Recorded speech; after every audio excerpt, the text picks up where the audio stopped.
Tiniyak ng palasyo na tinututukan ng pamahalaan ng mga banta sa seguridad ng bansa, kabilang ng Islamic State of Iraq and Syria o ISIS, lalo pat nakatakdang dumalaw sa Pilipinas ang Santo Papa sa Enero.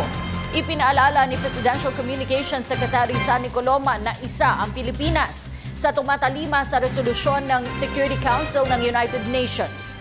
Nakasaad sa resolusyong ito ng UN na nilagdaan noong Setyembre ngayong taon ang pagkondena sa acts of terrorism ng iba't ibang grupo. Patuloy ang paghahanda ng buong pamahalaan upang mapanatili ang seguridad sa buong bansa para sa nalalapit na pagbisita ng Santo Papa si Pope Francis sa Enero ng susunod na taon. Nakatutok ang sandatahang lakas at ang pambansang pulisya upang pigilan ang anumang banta sa seguridad ng bansa.